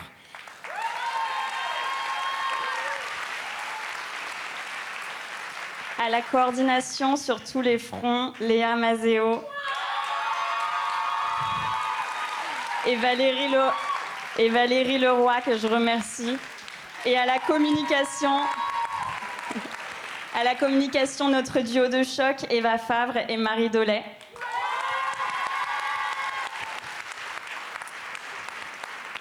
Et remercier évidemment ceux sans qui ce concours ne serait rien. Un grand merci à nos animateurs pédagogiques.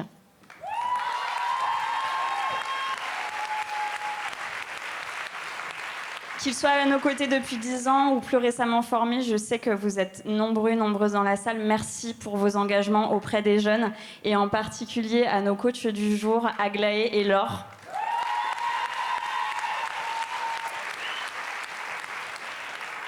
Et enfin, merci aux intervenants d'HEC qui ont accompagné les lycéens dans leurs réflexions sur leurs projets d'études, en faisant notamment découvrir les possibilités qu'offre une grande école à tous ces jeunes, ainsi qu'aux encadrants qui ont été présents sur le Summer Camp cette année. Et pour vous parler de nos prochaines noces, nos noces de Chypre, la parole à Hélène.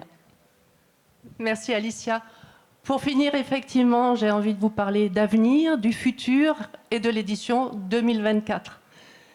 tous les participants d'Eloquentia at HEC, et ils sont nombreux dans la salle ce soir, nous ont dit qu'ils étaient repartis du summer camp transformés. Alors, bien meilleurs à l'oral, je crois que vous avez pu en juger par vous-même, mais surtout, et bien au-delà de ça, plus sûrs d'eux, et quelque part grandis par tout ce qu'ils avaient vécu pendant ce summer camp. Et c'est pour cette raison, parce que cette expérience elle a un impact fort sur tous ces jeunes, qu'on souhaite bientôt pouvoir accueillir 100, 150, 200 lycéens à Eloquentia at HEC. Et pour que dès 2024, un maximum d'entre eux puissent vivre à leur tour cette expérience fabuleuse, surtout parlez-en autour de vous, faites-le savoir, parlez-en dans vos lycées, à vos professeurs, à vos élèves, parlez-en dans vos entreprises. Eloquentia at HEC s'est ouvert à des lycéens de tout niveau, seconde, première et terminale, de toutes les filières, générales, technologiques, professionnelles. Vous avez vu que c'est un formidable booster de talent. C'est aussi une expérience extraordinaire de partage entre des lycéens venus de toute la France. Donc l'édition 2024, elle commencera en juillet sur le campus avec le Summer Camp. Donc rejoignez-nous et peut-être que l'année prochaine, c'est vous qui serez sur scène pour briguer le titre de meilleur orateur lycéen de l'année. On vous attend.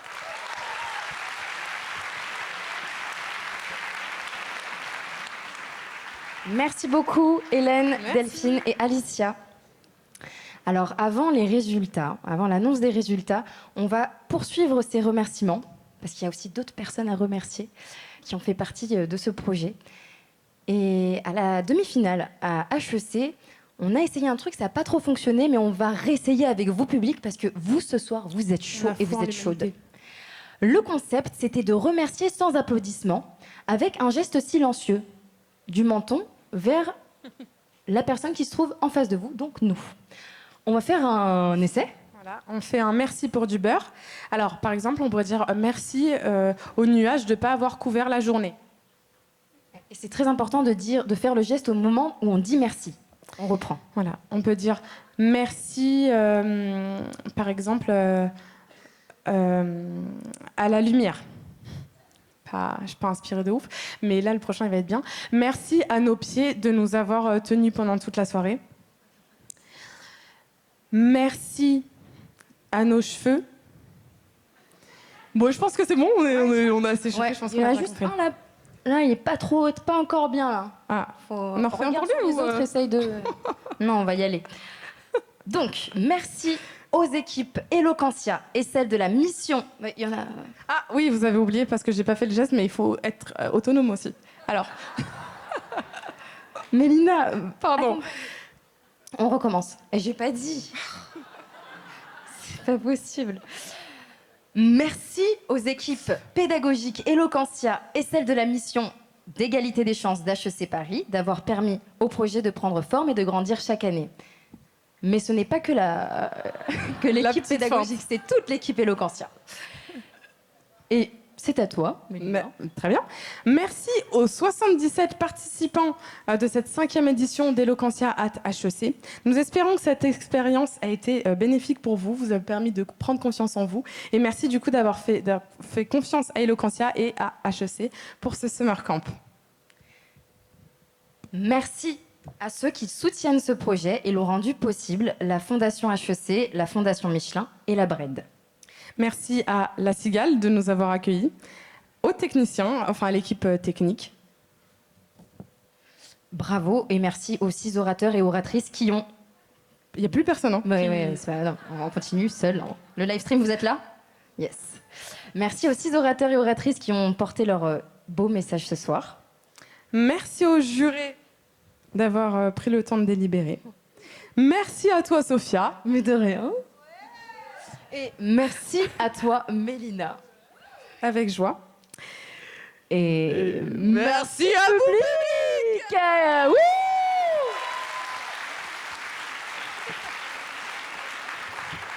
Alors, en parlant de jury, on va donc les accueillir. On va les accueillir sur scène pour qu'ils nous fassent un petit retour sur ce qu'ils ont vécu de cette soirée. Donc, on peut un peu les applaudir, tu vois, pour un peu les ambiancer. Allez, les jurés! Oui, vous pouvez tous venir sur scène, toutes et toutes. Venir sur scène et vous installer juste là, au centre de l'attention.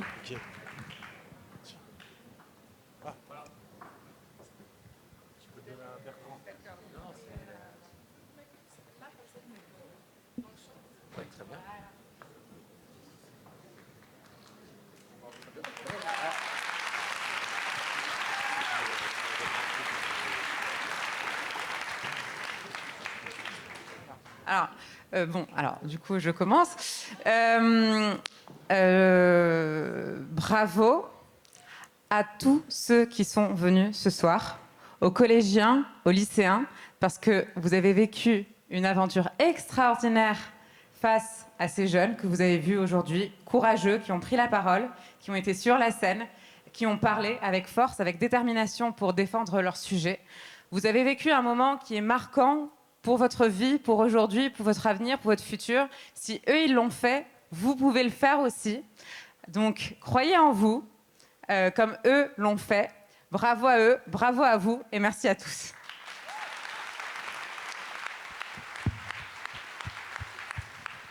Bon, je crois que c'est à mon tour de prendre la parole. Bonsoir tout le monde, j'espère que vous allez bien. J'espère que vous avez passé une très bonne soirée. Est-ce que vous avez passé une bonne soirée ? Moi, personnellement, la soirée, elle était top. C'est toujours compliqué, toujours délicat d'être dans cette position de jury. Parce que voilà, surtout quand on fait face à de très très belles performances, ça n'a pas été facile, ça a été vraiment très très compliqué. Mais pour le coup, j'ai vraiment pris plaisir à écouter tous les candidats. Et comme il a été dit précédemment, voilà, c'est vraiment très formateur, en tout cas l'éloquence. Je sais qu'il y a pas mal d'anciens. Je sais que à votre époque, peut-être que ça vous aurait un peu plus aidé. Donc j'encourage vivement tous les jeunes, voilà, en tout cas, à prendre la parole, à participer à ce genre de concours. C'est vraiment très très formateur et ça ne peut que vous apporter. Merci Eloquentia, merci HEC. Et, de toute façon, on est toujours ensemble, hein. Merci beaucoup, merci.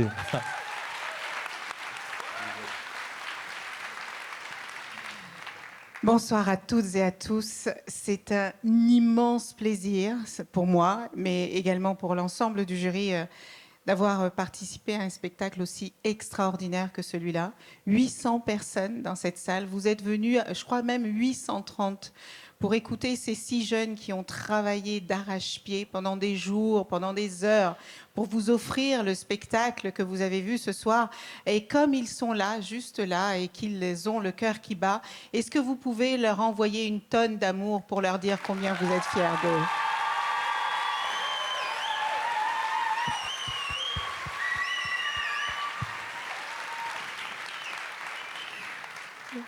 Il y a un proverbe oriental qui dit que l'éloquence est la source de beaucoup de richesses. Et je pense que nous tous et toutes, ici ce soir, avons été témoins de combien cette jeunesse est riche, combien cette jeunesse porte des convictions, des idées, des opinions, combien elle a envie de compter sur cet avenir qui est le sien. Et je voudrais vous dire combien j'ai été époustouflée par toutes les prises de parole que nous avons vues sur des sujets particulièrement compliqués. Je ne suis pas certaine que les adultes que nous sommes dans cette pièce auraient pu porter ces sujets avec autant de passion, autant de conviction et autant d'intelligence. Et je voudrais vous dire combien vous nous avez tous et toutes rendus très très fiers. Et puis je voulais évidemment finir en saluant le travail extraordinaire de HEC. Je rappelle quand même que HEC est la première école de commerce du monde. Eh oui, la première école de commerce du monde est française, donc on peut un peu faire cocorico. Et je voudrais dire à toute l'équipe d'Eloquentia combien ce que vous faites depuis des années est important. Je vais finir par ça. Il y a quelques instants, enfin juste avant de venir ici tout à l'heure, j'étais avec des personnes qui sont des réfugiés, qui sont arrivés dans notre pays en ayant tout quitté, tout abandonné, avec l'espoir de trouver une vie meilleure. Ça a été parfaitement bien décrit tout à l'heure. Et quand vous demandez à ces personnes réfugiées ce qui est le plus difficile pour elles, elles vous répondent que c'est le fait de ne pas pouvoir se faire comprendre, de ne pas pouvoir partager ce qu'elles ont envie de partager, de ne pas pouvoir se faire entendre par des gens qui les regardent de bas parce qu'elles ne savent pas parler la langue. Et je pense que ce soir, ces jeunes nous ont montré combien cette langue que nous avons peut être source de richesse. Merci beaucoup. J'ai un micro.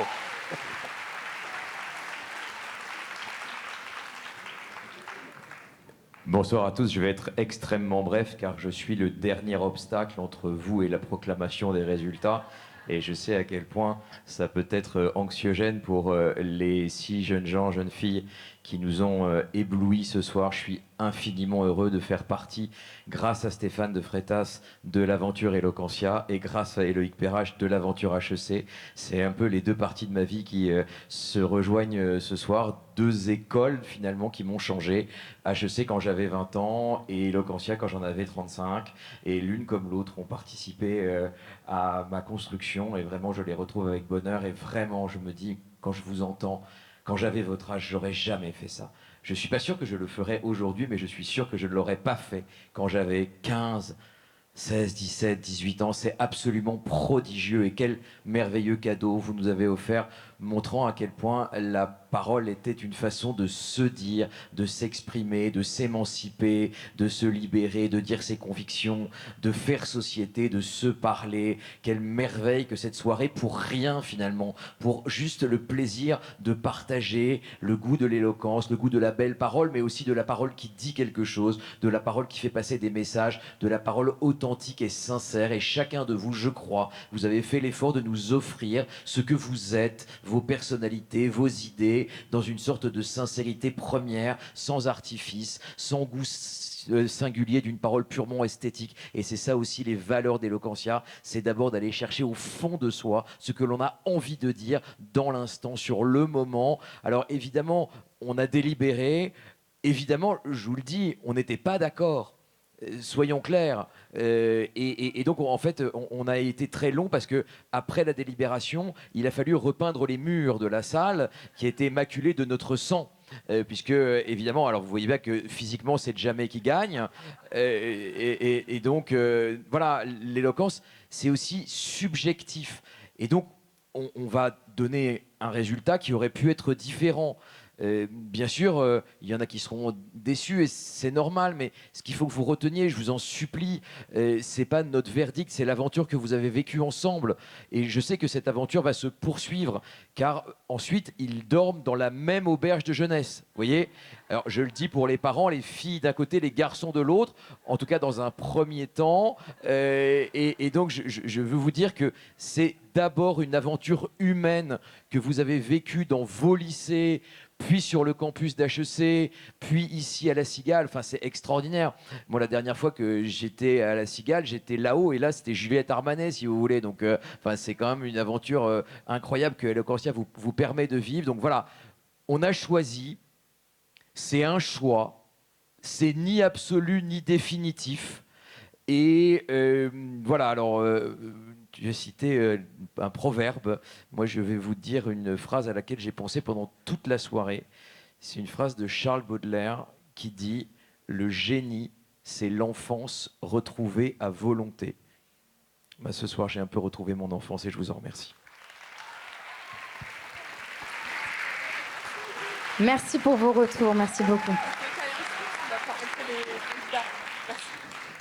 On va maintenant inviter les candidats et les candidates à regagner la scène pour l'annonce des résultats, s'il vous plaît. Ruben, Charlotte, Faïma, Emma, Jassia. Allez Abdallah. Allez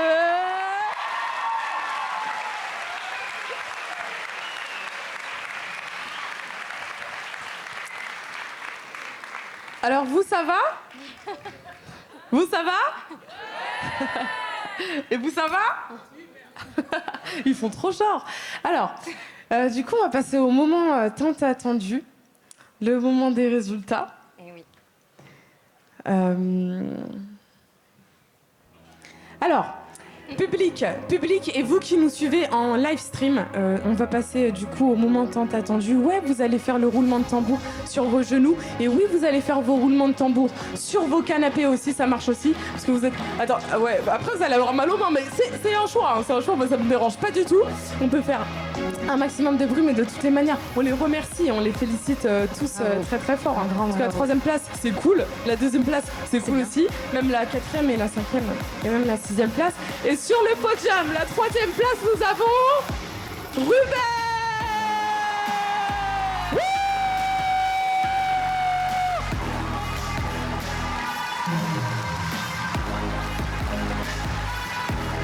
Tu veux nous dire un petit mot?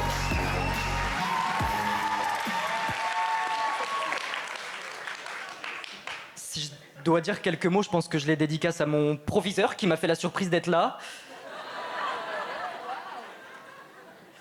Alors, pour ma bonne conscience, je vais dire que je rattraperai les cours. Après, en vrai, on verra bien.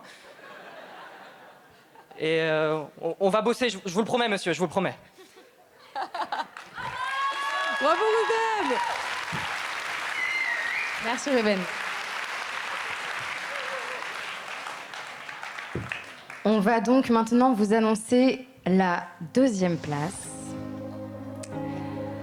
Les genoux. Les genoux. Le suspense est à son comble. Ils ont tous et toutes travaillé dur. Ils ont été sur une semaine à Eloquentia à HEC sur le Il y a des genoux qui ont mal. Hein. Il y a des genoux qui Ils ont bossé dur avec tous les intervenants. La 2e place est décernée à une femme. Les genoux. À une très très belle femme. Charismatique. Et c'est pas Mélina, c'est...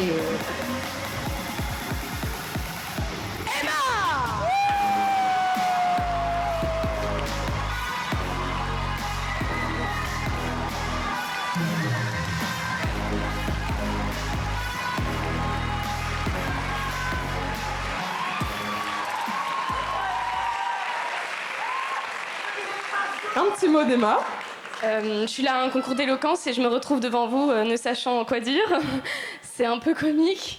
Merci beaucoup, merci au jury, merci pour l'aventure humaine que cette expérience m'a permis de faire. Et voilà, merci à vous. Bravo Emma. Merci beaucoup.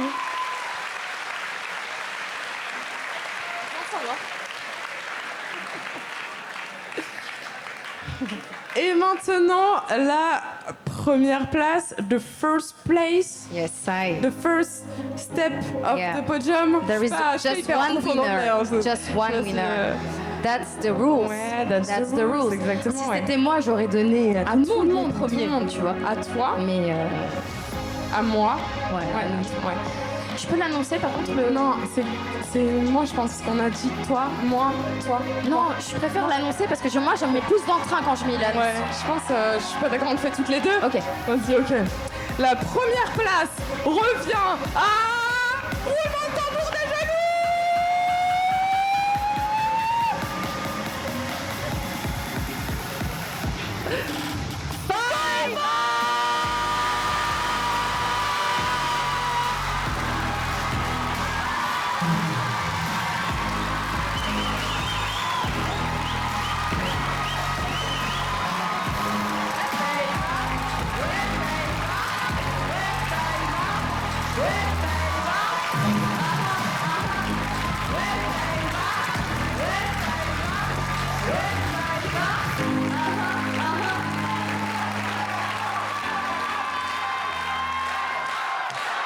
Log bicheté, log bicheté, c'est qui? C'est Faima, c'est qui? C'est qui? C'est qui?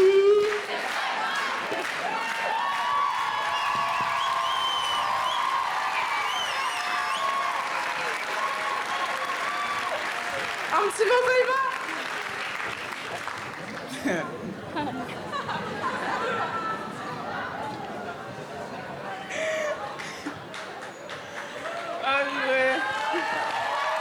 Elle est sous l'émotion.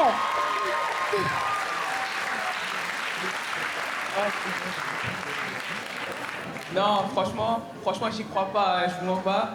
Là, j'ai pas encore réalisé. Après, quand je vais rentrer, je vais faire ah ouais, c'est vrai. Non, franchement, je dirais d'abord merci à ma mère, qui a été le sujet de mon discours. Bien sûr.